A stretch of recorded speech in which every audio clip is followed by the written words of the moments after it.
Friends, कैसे हो आप सब। तो आज हम करेंगे क्वेश्चन पेपर को सॉल्व, जो कि है BEGG 171 का मीडिया एंड कम्युनिकेशन स्किल वाली जो बुक है उसमें से है।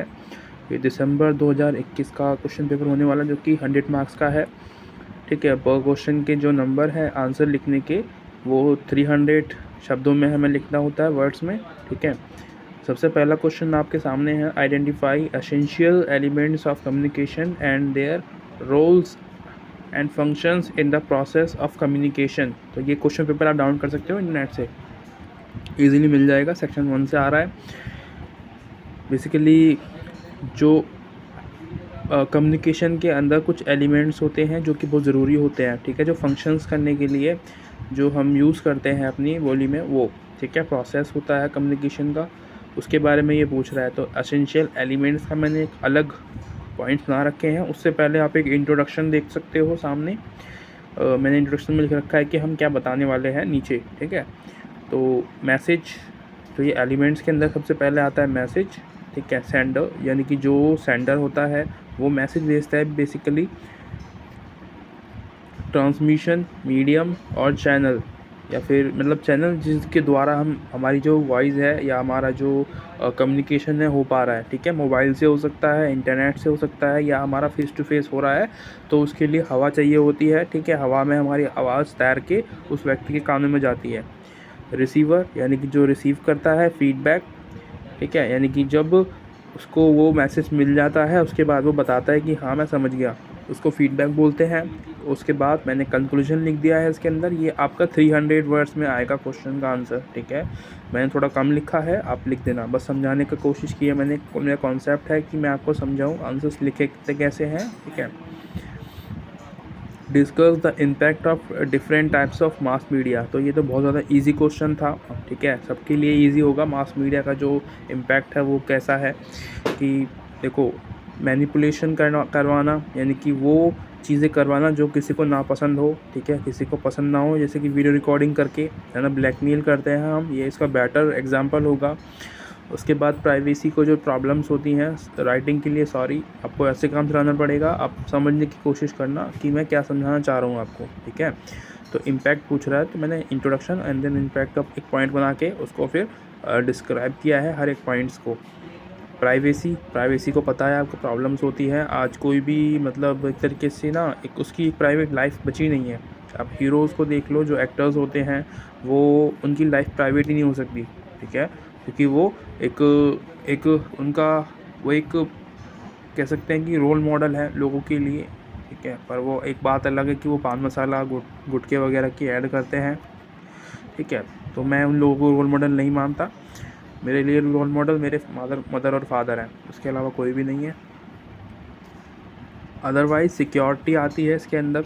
ठीक है, डेमोक्रेटिक प्रोसेस और आइसोलेशन मतलब क्या होता है? आइसोलेशन मतलब अपने आप को एक अलग रख लेना, मतलब हम फ्रेंड्स और फैमिली से जो दूर होते जा रहे हैं उसको हम आइसोलेशन बोलते हैं।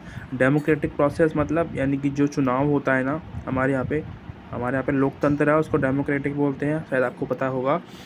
तो ये चेंज हो गया है ना। हम आजकल ना प्रॉब्लम्स की बात ही नहीं करते हैं, हम बात करते हैं धर्म की, जाति की। ठीक है, तो ये क्या है? ये नेताओं ने फैलाया हुआ है, जो हमारे यहाँ के पॉलिटिशियंस होते हैं, इनकी चाल है। ठीक है, तो वो बच कर रहना है, जो कि एक डेंजर है हमारे समाज के लिए। तो ये जो सोशल मीडिया पे आप देखते हो ना जो भी कुछ, ये मास मीडिया यानी कि इलेक्ट्रॉनिक मीडिया के अंदर आता है, और सब कुछ सच नहीं होता। ये आपको डेंजर में डाल सकता है, इसलिए ध्यान रखना बहुत ज़रूरी है। अगला आता है हमारा, what comprises the basis of a television program.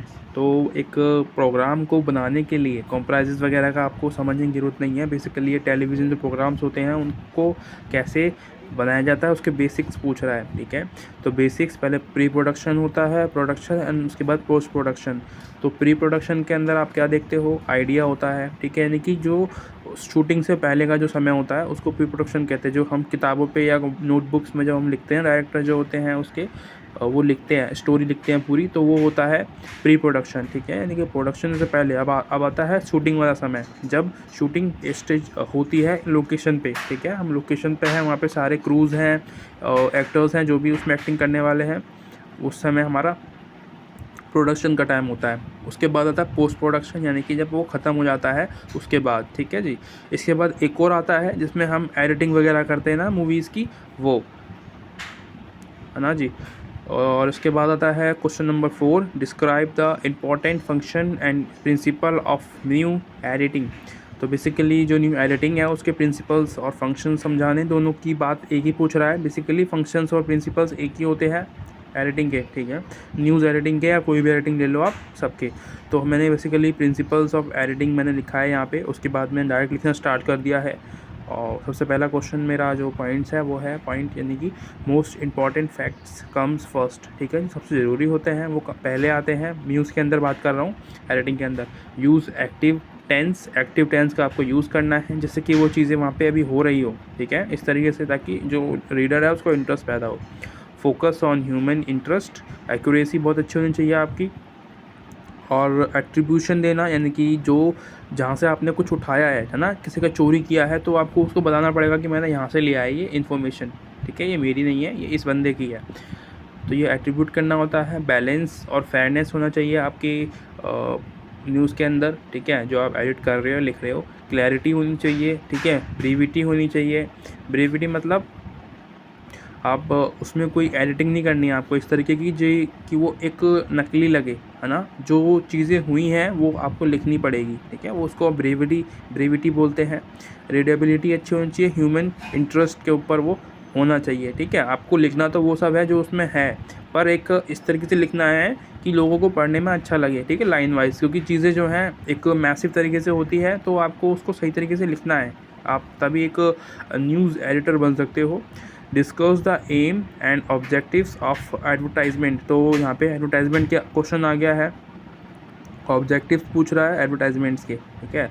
तो यहाँ पे मैंने लिख रखे हैं अट्रैक्ट न्यू कस्टमर्स। तो पहला ऑब्जेक्टिव तो यही होता है कि नए नए कस्टमर्स को अट्रैक्ट करना, ठीक है। मेंटेन कस्टमर परफॉर्मेंस प्रेफरेंस और पोजीशन अगेंस्ट कंपटीशंस, ठीक है। तो यानी कि जो भी कंपटीटर्स हैं उसके अगेंस्ट जो ब्रांड जो प्रोडक्शन जो एड्स लगा रहा है उसके अगेंस्ट खड़ा होना, ठीक है, दूसरे ब्रांड्सों के अगेंस्ट खड़ा होना। जैसे कि अभी अब आप कारों का देखते हो, दुनिया भर की जो प्रोडक्ट्स हैं, कार आ गए हैं, कार के मतलब ब्रांड्स हैं हमारे इंडिया में, मारुति है और कौन सी हैं, फिएट वगैरह, और वो क्या बोलते हैं, महिंद्रा, है ना।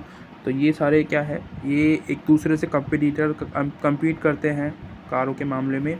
तो ये कोशिश करते हैं कि हम ज़्यादा बेचें, जिसके चक्कर में ये एडवर्टाइजमेंट लगाते हैं, ठीक है। अगला आता है ब्रांडिंग एंड ब्रांड मैनेजमेंट। उसके बाद देखो, ब्रांडिंग करना आसान होता है। ब्रांडिंग मतलब आपका लोगो वगैरह जो होता है, जिस तरीके का आपका लोगो है, आपकी ब्रांड की इमेज बन जाती है, तो आपको उस ब्रांड का जो इमेज है उसको चेंज नहीं करना है, ठीक है। जो लोगो है, जो भी हम बोलते हैं, जैसे कि मारुति का कुछ एस टाइप का है ना, एस टाइप कुछ अलग बना हुआ है, तो वो चेंज करेगा तो ना लोगों को, जो कस्टमर्स हैं उनको दिक्कत होगी ख़रीदने में, ठीक है जी। तो लोगो बहुत ज़्यादा डिपेंड करता है, जो लोगो है या ब्रांड है वो चेंज करेंगे बाबा नाम तो अच्छा नहीं है। ग्रो और मेंटेन मार्केट शेयर्स, ठीक है, तो ग्रो करना है, और जो चीज़ें जो आपके कस्टमर्स हैं पहले से ही उनको अपने पास ही रखना है, जाने नहीं देना। इसके लिए हम एडवर्टाइजमेंट लगाते हैं। टारगेट स्पेसिफिक कस्टमर टाइप्स, ठीक है, तो हम किसी स्पेसिफिक कस्टमर्स को टारगेट करने के लिए भी ऐड लगाते हैं। सेक्शन बी में आप देखोगे, list various thing one need to keep in mind while preparing a radio advertisement. Prepare a copy of radio advertisement for promoting awareness about environment protection. तो ये बेसिकली environment protection के लिए हमें advertisement के लिए बोल रहा है।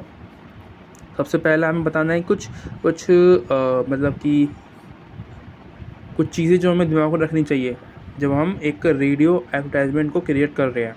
तो पहला है tailor the message to your audience.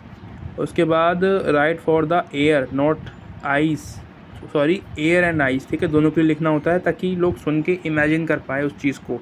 आपको इस तरीके से लिखना पड़ेगा। कॉल टू एक्शन, तो आपको बेसिकली कॉल टू एक्शन का मतलब बताना होता है कि आप इस नंबर पर कॉल करो हमें कांटेक्ट करने के लिए, ब्रांड अपना हमारा जो प्रोडक्ट है ख़रीदने के लिए, हमारी जो सर्विस है वो लेने के लिए आप यहाँ पे कॉल कर सकते हो हमको, इस तरीके से। उसके बाद हाईलाइट द ऑफरिंग, जो भी आप ऑफ़र कर रहे हो, ठीक है, उसको हाईलाइट करना है।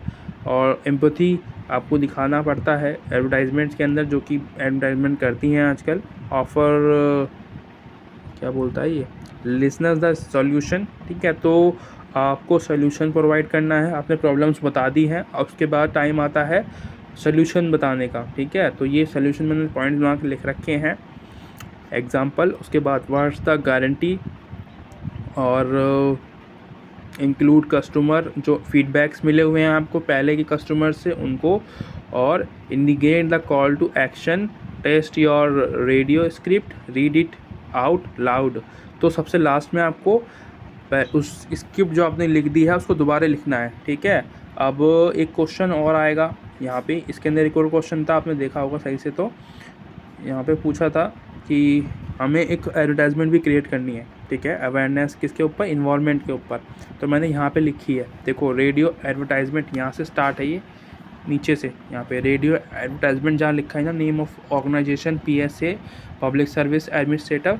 तो आप इस तरीके से भी जो एडवर्टाइजमेंट है रेडियो के लिए वो बना सकते हो, क्योंकि वो वॉइस ओवर होता है, उसके अंदर कोई विजुअल्स नहीं होते जो कि आप विजुअल करके दिखाओगे, ठीक है। तो आप इस तरीके से लिखोगे। सेकंड्स का बहुत ज़्यादा टाइम, मतलब ड्यूरेशन का यहाँ डिपेंड करता है, आपको टाइम कम से कम रखना है ताकि ज़्यादा चीज़ें आप बता सको, है ना, जो ऑडियंस है वो आपको सुने। तो मैंने यहाँ पे मैक्सिमम टाइम क्या रखा है, नीचे आप देख सकते हो, यहाँ पे जो टाइम है 50 सेकंड है। ये 60 सेकंड भी हो सकता है, 60 सेकंड इज़ इनफ, ठीक है, बहुत है, मतलब बहुत ज़्यादा भी नहीं है, बहुत बहुत कम भी नहीं है, 7 सेकंड भी रख सकते हो आप। मैंने देखो कुछ चीज़ें जो है कम कम सेकंड में रखी हैं, जैसे कि यहाँ पे आप देख रहे हो प्रॉब्लम्स के अंदर। तो इन्वायरमेंटल मेरा जो सब्जेक्ट था वो था environmental awareness about, sorry, promoting awareness about environment protection. तो सबसे पहला प्रॉब्लम मैंने लिखा था, ठीक है। यहाँ साइड में देख रहे होगे आप, साउंड क्या है, नॉर्मल हो सकता है जो, या फिर हॉरिफाइंग, जो कि डरा रहा हो लोगों को, है ना, क्योंकि हम बात कर रहे हैं प्रॉब्लम्स की कि हमने सब जगह पॉल्यूशन फैला रखा है। उसके अलावा जो है हम जनरेशन को क्या देंगे अपने आने वाली, कुछ भी नहीं दे सकते हम, क्योंकि हमारे पास कुछ बचेगा ही नहीं जब तक, ठीक है। ना ऑक्सीजन होगा, ना कल होगा, और ना ही पेड़ पौधे होंगे, ठीक है, और ना ही खाना होगा, ये लिखना भूल गया मैं, ठीक है। खाना पानी कुछ भी नहीं है बिना नेचर के, ठीक है। तो इस तरीके से मैंने बनाई है। और 10 सेकंड का ये मैंने जो सबसे बड़ा लिखा है ना, ये 10 सेकंड का है मेरा। उसके बाद मेरा सोल्यूशन आता है 20 सेकंड का, डोंट वेस्ट वाटर, जो मैंने बता रखे हैं कि हम क्या क्या कर सकते हैं अपने पर्यावरण को बचाने के लिए। उसके बाद एक लास्ट में एक पंच लाइन होती है, save environment save life today, ठीक है। यानी कि आज से ही स्टार्ट करना है, हमें सेव स्टार्ट करना है पेड़ पौधों का, अपना इन्वायरमेंट का, जो भी हमारे पास है। तो ये होता है हमारा चैप्टर ख़त्म। Thank you so much for watching. मिलते हैं अगली वीडियो में। अच्छा लगा हो सब्सक्राइब कर देना, लाइक कर देना। Bye bye.